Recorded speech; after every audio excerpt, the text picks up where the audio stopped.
Hello students, स्वागत है आप सभी का। इस वीडियो में हम बेल्जियम और श्रीलंका का जो एथनिक संगठन जो है, एथनिक या जातीय संगठन, धार्मिक संगठन जो भी कह ले, उसके बारे में पढ़ेंगे। तो सबसे पहले हम ये बात कर लेते हैं कि हमें ये सब क्यों पढ़ना है।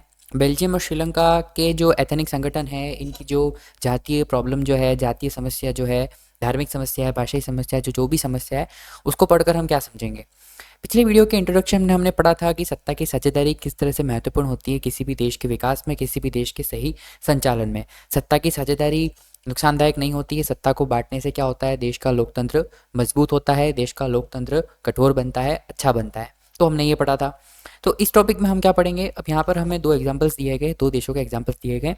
इन दो देशों की कहानी बताई गई है।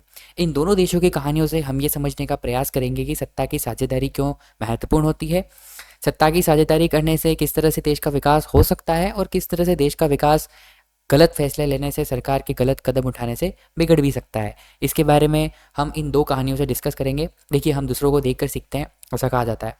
तो इसी प्रकार से हम यहाँ पर भी दोनों देशों की कहानियाँ पढ़ेंगे, और दोनों देशों की कहानियाँ पढ़कर हम ये समझने का प्रयास करेंगे कि किस तरह से हमें अपने कदम किस तरह से उठाने चाहिए, और इन लोगों ने ये कदम उठाया तो उन्हें फ़ायदा हुआ, नुकसान हुआ। इन लोगों ने अगर गलत फैसले लिए तो उन्हें फ़ायदा हुआ या नुकसान हुआ। इस तरह की चीज़ें हमें जानने को मिलेंगी।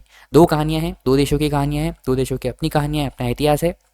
उनको जानेंगे, उनको समझने का प्रयास करेंगे, और हम सच्चे सत्ता की साझेदारी, पावर शेयरिंग के बारे में पढ़ेंगे और समझेंगे। तो सबसे पहले हम यहाँ पे दोनों देशों का, यहाँ पे इस वीडियो में एथनिक कंपोजिशन पढ़ेंगे, जातीय संगठन पढ़ेंगे, किस तरह से उनके बनावट थी, उनकी जातीय धार्मिक संगठन किस तरह से थे। इस वीडियो में हम ये चर्चा करेंगे। तो सबसे पहला है हमारा बेल्जियम। बेल्जियम के बारे में पढ़ेंगे। तो पहले तो हम देख लेते हैं बेल्जियम और श्रीलंका हैं कहाँ कहाँ पर। बेल्जियम और श्रीलंका के बारे में देख लेते हैं। बेल्जियम जो है वो हमारा यहाँ पर एक बहुत ही छोटा देश है, बहुत ही छोटा, आपको शायद यहाँ दिखे भी नहीं, हो सकता है ये यहाँ पर बहुत ही छोटा देश है। तो बेल्जियम वो, और यहाँ पर हमारा श्रीलंका आता है। हमारा देश, हमारे भारत देश का पड़ोसी देश है श्रीलंका। आप भारत का कोई भी नक्शा लेंगे तो आपको श्रीलंका का जो नक्शा है, श्रीलंका का जो मानचित्र है, वो आपको देखने को मिल जाएगा एक महाद्वीप के रूप में। तो इन दोनों देशों की कहानी को, दोनों देशों के इतिहास को समझकर हम सत्ता की साझेदारी को समझने का प्रयास करेंगे। और अब चर्चा कर लेते हैं एथनिक कंपोजिशन क्या होता है, जातीय संगठन क्या होता है। ठीक है, किसी भी देश में जब दो या दो से अधिक धर्म के, दो या दो से अधिक भाषाओं के, दो या दो से अधिक संस्कृति के लोग रहते हैं, तो उनकी संस्कृतियाँ अपने आप भिन्न भिन्न हो जाती हैं। जैसे कि मान लीजिए हम कह लेते हैं कि एक ही भाषा बोलने वाले लोग एक जगह पर हैं, और दूसरी जगह पर एक ही दूसरी भाषा बोलने वाले लोग हैं। तो जाहिर सी बात है, जो एक भाषा बोलने वाले लोग हैं उनका आपस में जुड़ाव होगा, उनकी संस्कृति एक होगी। संस्कृति एक होगी तो उन लोगों में क्या एकजुटता रहेगी अपने अपने भाषाओं के लोगों के साथ। धर्म के मामले में अगर देख लेते हैं तो एक ही धर्म के लोग होते हैं, तो उनके आपस में क्या होती है, जुड़ाव बनता है, उनका एक कंपोजिशन बन जाता है, उनका एक संघ बन जाता है, और फिर ये समुदाय बन जाता है, और फिर इस तरह से विकास चलता रहता है। तो यही होता है एथनिक संगठन। तो किसी देश में संस्कृति, भाषा, धर्म आदि के आधार पर जो संगठन पाए जाते हैं, अपनी अपनी भावनाओं के अलग अलग जो संगठन होते हैं, तो अलग अलग तरह की जो सांस्कृतिक भावनाओं के साथ में जो समुदाय होते हैं, उन पूरों का समूह जो होता है वो एथनिक संगठन कहलाता है। जैसे कि एक देश है, मान लीजिए यहाँ पर किसी भाषा या धर्म को मानने वाले लोग ये, दूसरे धर्म को मानने वाले लोग ये, तो पूरे को मिलाकर एक एरिया में जितने भी जो संगठन होते हैं, ये पूरा क्या होता है, ये एक कंपोजिशन बन जाता है। तो इस कंपोजिशन को समझकर हम उस क्षेत्र की राजनीति, अब जो कंपोजिशन है वो क्षेत्र की राजनीति को प्रभावित करेगी, तो बस उसी राजनीति के बारे में हम यहाँ पर चर्चा करेंगे, और वो ये भी देखेंगे कि राजनीति ये जो कंपोजिशन होता है वो उस देश की राजनीति को कैसे प्रभावित करती है। ठीक है, तो चलिए शुरू करते हैं। बेल्जियम के बारे में देख लेते हैं हम। बेल्जियम के मैप के बारे में डिस्कस कर लेते हैं। बेल्जियम यूरोप का एक छोटा सा देश है। उसके पड़ोसी देश यहाँ पर देख लेते हैं हम, फ्रेंच। यहाँ पर इस तरफ में आता है फ्रेंच, यहाँ पर लग्जमबर्ग, यहाँ पर जर्मनी और नीदरलैंड, ये चार इसके पड़ोसी देश हैं। अब इसका एथनिक कंपोजिशन क्या कहता है कि देश की आबादी का 59%, 59% हिस्सा फ्लेमिश इलाके में आता है और डच भाषा बोलता है। देखिए, वहाँ पर दो भाषाएं मुख्य रूप से पाई जाती हैं। दो भाषाओं का वहाँ पर क्या था, डोमिनेंस था, अधिकता थी। और उन दो भाषाओं के बोलने वाले लोगों के बीच में क्या था, थोड़ा सा तनाव का थोड़ा माहौल बना हुआ था। किस तरह से बना हुआ था उसको डिस्कस कर लेते हैं। तो पहले हम देख लेते हैं कि उनका कंपोजिशन क्या था, उनके उनके जो अनुपात थे वो किस तरह से थे।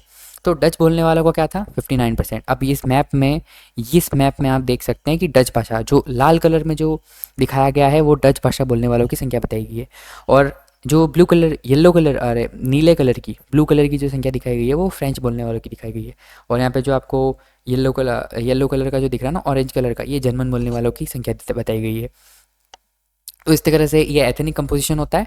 तो देश की आबादी का जो 59% हिस्सा है वो क्या बोलता है, फ्लेमिश इलाके में रहता है और डच भाषा बोलता है। मतलब कि मेजोरिटी किसकी है, डच बोलने वालों की मेजोरिटी है। बहुसंख्यक कौन है, डच जो लोग हैं, डच बोलने वाले जो डच भाषा बोलने वाले जो लोग हैं वो बहुसंख्या में है। ठीक है। इसके बाद 40% लोग हैं वो वेलोनिया में रहते हैं और फ्रेंच बोलते हैं। देखो ये थोड़ा सा नंबर गेम्स है, नंबर्स आपको थोड़े से ध्यान रखने होंगे, और अगर आप नंबर गेम समझ गए तो आप ये कंपोजिशन है उसको भी आसानी से, संगठन को भी आसानी से समझ जाएंगे। 59% बहुसंख्या में, बहुसंख्यक कौन है, डच भाषी लोग, और 40% हैं जो फ्रेंच बोलते हैं वो वेलोनिया में रहते हैं। जो फ्रेंच बोलते हैं वो वेलोनिया क्षेत्र में है, जो डच बोलते हैं वो फ्लेमिश इलाके में। ये आपको याद रखना है, क्वेश्चन बन सकता है। जो बोल सकते हैं ना अपने ऑब्जेक्टिव क्वेश्चंस जो भी आते हैं वो इसी तरह से आते हैं। और बाकी के 1% लोग क्या बोलते हैं, जर्मन बोलते हैं। 59, 40 एंड 1% हो गया 100%। तो बस ये 3 भाषाओं के लोग हैं, कंपोजिशन है। तो जर्मन बोलने वालों का कोई इतना रोल नहीं है यहाँ पर। बेसिकली हम फ्लेमिश, डच और फ्रेंच बोलने वालों के बीच में तनातनी रहती है।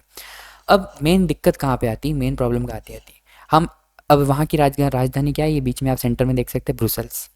ब्रुसेल्स में क्या होता है कि देखिए पूरे देश में तो मेजोरिटी में डच जो कि 59% है, लेकिन राजधानी अगर ब्रुसेल्स की बात करते हैं, किसी भी देश की राजधानी, जैसे हमारे भारत देश की राजधानी दिल्ली, तो दिल्ली जैसे वहाँ, यहाँ हमारे दिल्ली, वहाँ पर ब्रुसेल्स। तो ब्रुसेल्स में क्या होता है कि पूरे देश में तो डच लोगों की अधिकता है, लेकिन ब्रुसेल्स में जो राजधानी है वहाँ पर 80% फ्रेंच लोग हैं। मतलब फ्रेंच लोगों की अधिकता है, बहुसंख्यक फ्रेंच है ब्रुसेल्स में, और 20% लोग ही डच बोलते हैं। ये है मेजर प्रॉब्लम, ये है मेजर तनातनी का रीज़न। जो तनाव, जो स्ट्रेस क्रिएट होता है वो मेन रीज़न यहाँ पे आता है कि भाई पूरे देश में तो डच ज़्यादा है, लेकिन जो मेन चीज़ है, जो मेन जगह है जहाँ से सारी चीज़ें कंट्रोल होती हैं, वहाँ पर ही फ्रेंच लोगों की अधिकता है। आगे बढ़ते हैं। अब बेल्जियम और श्रीलंका, बेल्जियम की बात कर रहे हैं तो बेल्जियम में स्ट्रेस कहाँ पे आता है, तनाव क्यों बनता है, तनाव की स्थिति क्यों बन रही है। यहाँ पर देखते हैं तनाव की स्थिति का कारण क्या है कि अल्पसंख्यक फ्रेंच लोग तुलनात्मक रूप से समृद्ध और ताकतवर थे। अब जैसा कि हम जानते हैं कि अगर कोई समुदाय, अगर कोई भाषा बोलने वाला कोई समुदाय है, किसी भी तरह का अगर संगठन है, अगर वो बहुसंख्या में है, बहुसंख्यक है, अगर उनकी संख्याएं ज़्यादा हैं किसी अनुपात में, तो वो ताकतवर होना चाहिए। लेकिन नहीं, यहाँ पर ऐसा नहीं होता है। अल्पसंख्यक फ्रेंच हैं, फ्रेंच संख्या में कम है, लेकिन फिर भी क्या है, तुलनात्मक रूप से अगर हम कंपैरिजन करें डच और फ्रेंच लोगों का, तो जो फ्रेंच लोग हैं वो ज़्यादा प्रॉस्पेरियस है, ज़्यादा उनके पास वेल्थ वगैरह है, और उनके पास ज़्यादा पावर भी है। क्यों? क्योंकि उनका डेवलपमेंट हुआ है, टाइम के साथ में उनका डेवलपमेंट उन्हें मिला। तो इस वजह से जो फ्रेंच लोग थे वो क्या थे, पावर में थे। तो ये मिथ जो होता है, जो लोग ज़्यादा होते हैं, अगर जिनकी संख्या ज़्यादा होती है तो उनका पावर भी ज़्यादा रहेगी, उनका बल ज़्यादा रहेगा, ये मानना गलत है। ठीक है, ये मिथ होती है, कभी कभी टूट जाती है। आगे बात करते हैं डच लोगों की। तो डच भाषी लोग, जिन्हें बहुत बाद में जाकर आर्थिक विकास और शिक्षा का लाभ मिला, इस स्थिति से क्या थे, नाराज थे। देखिए फ्रेंच की बात कर लेते हैं। फ्रेंच लोग क्या थे, समृद्ध थे, ताकतवर थे। लेकिन उल्टी साइड, अगर सामने की साइड देखें तो डच भाषी लोग संख्या में तो भले ज़्यादा थे, लेकिन उनको जो इनका इकोनॉमिक डेवलपमेंट था, आर्थिक विकास, वो भी उनको बाद में मिला, और उनको जो एजुकेशन मिलनी चाहिए थी, वो एजुकेशन उन्हें बाद में चलकर मिली। तो उन्हें काफ़ी नाराज़गी थी इन चीज़ से। क्यों? क्योंकि भले हम तो मेजोरिटी में हैं, लेकिन भाई हम मेजोरिटी में तो हैं, लेकिन हमें वैसा एजुकेशन नहीं मिला है, हमें वैसी इकोनॉमिक पोजीशन में नहीं मिली है, तो हम बराबरी कैसे कर ले, हम बहुसंख्या खुद को कैसे मान ले। तो इस तरह से थोड़ी नाराज़गी वहाँ पर थी लोगों के बीच में। तो होता क्या है, 1950 से 1960 के दशक में वहाँ पर क्या होता है, स्ट्रेस क्रिएट होता है। तनाव क्यों बढ़ता है, तनाव क्यों बढ़ने लगता है, इसका सबसे तीखा रूप ब्रुसेल्स में दिखा। देखिए तीखा रूप दिखा भी ब्रुसेल्स में, और तीखा रूप होने का कारण भी कौन बना, ब्रुसेल्स बनता है। ब्रुसेल्स क्यों बनता है, पिछले हमने अभी देखा था कि ब्रुसेल्स में भले डच लोगों की संख्या पूरे देश में ज़्यादा है, लेकिन ब्रुसेल्स में जो डच लोगों की संख्या है वो कम है, फ्रेंच लोग ज़्यादा हैं। तो सीधी सी बात है, जो कैपिटल पे कब्जा कर लेता है वो देश पे भी फिर क्या करता है, कंट्रोल करता है। तो ब्रुसेल्स में इसकी अधिकता का मुख्य कारण क्या था कि डच भाषी लोग देश में तो बहुसंख्यक थे, परंतु राजधानी में क्या थे, वो अल्पसंख्यक थे। डच लोगों का पूरे देश पे तो कमांड था, लेकिन अगर कैपिटल में ही उनका कमांड नहीं है, कैपिटल में लोग ज़्यादा नहीं हैं, अगर कैपिटल में उनकी नहीं चल रही है, तो देश में लोगों का ज़्यादा होने का कोई मतलब भी नहीं है। और एक रीज़न ये भी था कि भाई वो इतने प्रोस्पेरियस नहीं थे, उनको इतना डेवलपमेंट नहीं मिला था। तो बस यही रीज़न थे। इस वजह से क्या होता है कि अगर दो समुदायों के बीच में ऐसे तनातनी चलती है तो सीधी सी बात है, देश की राजनीति प्रभावित होती है, देश का विकास, देश का पूरा संचालन क्या होता है, प्रभावित होता है। और यही आने वाले टाइम में क्या करता है, स्ट्रेस क्रिएट करता है। तो जो पावर शेयरिंग है वो किस तरह से स्ट्रेस को कम करती है या बढ़ाती है, इसको भी हम डिस्कस करेंगे, लेकिन यहाँ पर इसको अभी यहाँ पर रोक देते हैं। आगे डिस्कस करते हैं श्रीलंका की। हमने बेल्जियम की एथनिक कंपोजिशन की बात कर ली। बेल्जियम का एथनिक कंपोजिशन था वो लैंग्वेज बेस पे था, Dutch and French. Dutch language, Dutch भाषा और फ्रेंच भाषा, दोनों भाषाओं पर आधारित था हमारा जो एथनिक कंपोजिशन था। जातीय, धार्मिक, सांस्कृतिक जो भी संगठन कह लीजिए, वो हमारा भाषाई था। और श्रीलंका का जो एथनिक या जातीय संगठन है वो भी किस पे आधारित है, भाषा पर ही आधारित है। इसको हम डिस्कस करते हैं। ये हमारा श्रीलंका का मानचित्र है। और यहाँ जितने भी आप येलो कलर का जो भी एरिया देख रहे हैं वो कौन है, सिंहली। सिंहली भाषा आपको याद रखनी है। सिंहली भाषा, सिंहली कोई धर्म नहीं है, सिंहली क्या है, एक भाषा है। सिंहली भाषा है, ये आपको अच्छे से याद रखना है। एग्जाम में घुमाकर क्वेश्चन आ सकता है। सिंहली को धर्म के रूप में भी प्रेजेंट किया जा सकता है, तो आपको वहाँ पे कंफ्यूज नहीं होना है। सिंहली एक भाषा है, ठीक है। और ये जो आप रेड कलर का जितना भी एरिया देख रहे हैं वो क्या है, तमिल लोग हैं। तमिल भी दो तरह के हैं, इसको हम आगे पढ़ते हैं। लेकिन आपको दो चीज़ें याद रखनी है, सिंहली और तमिल। इन लोगों के बीच में स्ट्रेस होता है, जितना भी तनाव जो बनता है वो इन लोगों के बीच में बनता है। कैसे बनता है उसको देखते हैं। श्रीलंका की आबादी में भी कई जाति समूह के लोग हैं। भाई किसी देश है तो अलग अलग जातियाँ होती हैं, कहीं पर कम होती है, लेकिन यहाँ पर भी स्ट्रेस का कारण, जो टेंशन का रीज़न था वो यही था। कैसे था, सबसे प्रमुख सामाजिक समूह में सिंहली भाषी लोग थे। सिंहली लैंग्वेज बोलने वाले लोग थे, जिनकी कम संख्या क्या थी, 74। यहाँ पे भी नंबर गेम्स आ गए। और तमिल भाषी के लोग थे 18%। अब आप कहेंगे तो 100 नहीं हुआ, इसको हम आगे जाके समझेंगे कि नंबर्स गेम क्या है, इसको 100 कैसे करना है, इसको हम आगे जाके समझेंगे। बट आप यहाँ पे ये ध्यान रखिए, 74% 74% सिंहली भाषी लोग थे, 18% तमिल भाषी लोग थे। इन दोनों के बीच में ही था, इन दोनों के बीच में ही तनाव थे। तो अब हमने बेल्जियम की बात करी तो वहाँ पर तो थोड़ा सा 19-20 ऊपर नीचे था, लेकिन यहाँ पर तो काफ़ी ज़्यादा ऊपर है। सिंहली भाषी सीधा 74 और तमिल भाषी 18%। लेकिन फिर भी क्या रीज़न होते हैं इसको पढ़ते हैं। तमिल भाषी क्या थे, दो प्रकार के थे। अब आपको ये भी ध्यान रखना है कि तमिल भाषी लोग थे वो भी दो भागों में बटे हुए थे। कैसे, श्रीलंकाई मूल के तमिलों को श्रीलंकाई तमिलों के नाम से जाना जाता है। ऐसा प्रश्न आ सकता है, ऐसा पूछा जा सकता है कि भाई जो तमिल भाषी लोग थे उन दोनों समूहों के नाम बताइए। पहला समूह है श्रीलंकाई तमिल। श्रीलंकाई तमिल कौन थे, जो श्रीलंका के मूल के थे, उनके फोर फादर्स, उनके जो पूर्वज जो हैं, जितने भी दादा परदादा बाहर से नहीं आए हुए थे, वो श्रीलंकाई के थे। बाकी के लोग, अब ये तो कौन थे, 13%। बाकी के लोग कौन थे, बाकी के लोग शेष औपनिवेशिक शासनकाल में बागानों में काम करने के लिए भारत से लाए गए लोगों की संतानें हैं, जिन्हें हिंदुस्तानी तमिल कहा जाता है। इंडियंस आ गए फिर से, मुबारक हो। हिंदुस्तानी तमिल कौन थे, हिंदुस्तानी तमिल वो थे जो औपनिवेशिक काल का मतलब जब अंग्रेजियों का शासन चलता था, तब ऑब्वियसली श्रीलंका भी अंग्रेजों के अधीन था, श्रीलंका में भी अंग्रेजों का कब्जा था। तो पहले क्या होती थी, बागानी कृषि जो भी चलती थी, चाय कॉफ़ी वगैरह में, तो वहाँ मज़दूरों की कमी पड़ गई थी एट दैट टाइम। तो जब मज़दूरों की कमी पाई गई तो भारत के दक्षिण भाग से, तमिलनाडु वगैरह इतने एरिया से क्या किया गया, मज़दूरों को लाया गया श्रीलंका में काम करने के लिए। तो जो काम करने के लिए लाए गए, उन काम करने वालों को वहीं पर, वो काम करने वाले वापस इंडिया नहीं गए, वो वहीं पर बस गए। और वही उन्होंने क्या किया, उन हिंदुस्तानी तमिल्स, उनको, उनके जो संतानें हैं, उनके जो आने वाली पीढ़ियां हैं, उनको हिंदुस्तानी तमिल्स के नाम से जाना जाता है। बस आपको इतना ध्यान रखना है कि हिंदुस्तानी तमिल्स थे, उनके जो पूर्वज थे वो हिंदुस्तान के थे, उनको बागानों में काम करने के लिए श्रीलंका लाया गया था। कब, अंग्रेजों के समय में। कौन लाया था, अंग्रेज लाए थे, और वो वहीं पर बस गए। और उनकी जो संतानें हैं, उनके जो बेटे बेटी, जो दादा पोते वगैरह हैं, उनको हम किस नाम से जानते हैं, हिंदुस्तानी तमिल के नाम से जानते हैं। दो तमिल थे, श्रीलंकाई हिंदुस्तानी तमिल, और दूसरे भाषा के लोग, दूसरी भाषा बोलने वाले थे सिंहली तमिल। क्लियर। अब आगे बढ़ते हैं। इसके बाद क्या हुआ कि अधिकतर सिंहली भाषी लोग बौद्ध हैं। अधिकतर सिंहली भाषी लोग बौद्ध हैं, जबकि तमिल भाषी लोगों में कुछ हिंदू और कुछ मुसलमान हैं। अब देखिए, भाषा जब होती है तो भाषा के साथ में क्या हुआ, धर्म भी यहाँ पर थोड़ा थोड़ा बढ़ गया है। और धर्म जब भाषा साथ में मिल जाए तो तनाव बहुत ज़्यादा हो ही जाता है, और बेसी चीज़ें हो ही जाता है। तो देख लेते हैं यहाँ पर कि अधिकतर सिंहली भाषी लोग बौद्ध हैं, जबकि तमिल भाषी लोगों में कुछ हिंदू और कुछ मुसलमान हैं।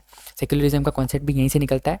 बट हम यहाँ पे एक बार देख लेते हैं कि सिंहली भाषा है, और सिंहली भाषा बोलने वाले ऑलमोस्ट लोग 99% लोग कौन है, बौद्ध धर्म के। और जबकि हम तमिल भाषा की बात कर लेते हैं, तमिल भाषी में कुछ लोग हिंदू भी हैं और कुछ लोग क्या हैं, मुसलमान भी हैं।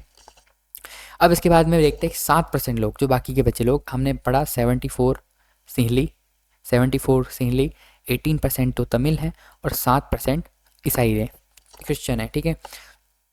अब आप पूछेंगे ये तो हुआ फिर भी 99%, तो साथ ही साथ 7% लोग ईसाई हैं जो सिंहली और तमिल भाषा दोनों बोलते हैं। अब आप भी पूछेंगे कि 1% कहाँ चला गया, तो 1% वो होता है, देखिए कभी कभी क्या होता है कि ऐसा तो हो नहीं सकता है पूरे देश में सिर्फ सिंहली तमिल और ईसाई लोग ही रहते हों, इसके अलावा कोई भाषा बोलते ही ना हो लोग, तो ऐसा नहीं है। कुछ क्षेत्रीय लैंग्वेज बोलने वाले लोग भी होंगे, क्षेत्रीय भाषा बोलने वाले लोग, कुछ ही बोलियाँ होंगी, किसी की कोई भाषा ही नहीं होगी, कोई अपनी अपनी भाषा का उपयोग करता होगा, तो इस तरह से जो 1% लोग हैं उनको अलग रखा जाता है।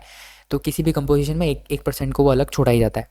तो आप समझ गए 74% सिंहलियों को तो अलग ही रखना है। 18 में से आपको 13 जो है वो तमिल है, श्रीलंकाई तमिल है, और बाकी के जो 5% है वो इंडियन तमिल्स हैं, और जो बाकी के 7% जो हमने ईसाई पढ़े वो सिंहली भी बोलते हैं और तमिल भी बोलते हैं, दोनों भाषाओं का उपयोग करते हैं। कोई सिंहली भाषा का उपयोग करता है, कोई तमिल भाषा का उपयोग करता है। तो इस तरह से ये कंपोजिशन आपको नंबर गेम्स थोड़ा ध्यान में रखना है। इस नंबर गेम को समझ गए तो आप चैप्टर्स के जो एथनिक कंपोजिशन उसको समझ जाएंगे, एथनिक कंपोजिशन हमारा जो एथनिक संगठन है उसको समझ जाएंगे, और ये समझ गए तो आप जो तनाव के कारण है वो भी समझ जाएंगे। तनाव के कारण समझ गए तो आगे के जो सॉल्यूशन है, जिनके जो कदम उठाए गए, फिर जो सिचुएशन बनी आगे चलकर, उसको भी आप अच्छे से समझ पाएंगे। तो अब तनाव का कारण कहाँ बनता है, यहाँ पर भी तनाव का कारण कहाँ बनेगा। देखिए कहीं भी बहुसंख्यक लोग हैं, बहुसंख्यक लोग तो कहीं ना कहीं इनके दिमाग में एक मेंटेलिटी ये बनती है कि हम इस देश में शासन चलाएं, हम हमारा शासन चलाएंगे, हम हमारी मर्जी से हमारा शासन चलाएंगे, क्योंकि हमारा देश है, हमारे लोगों की संख्या ज़्यादा है तो हम शासन चलाएंगे, ऐसा मेंटेलिटी थोड़ी उनकी डेवलप होने लग गई। तो वहीं से क्या हो गया, तनाव का कारण बन गया, क्रिया पे प्रतिक्रिया आती है।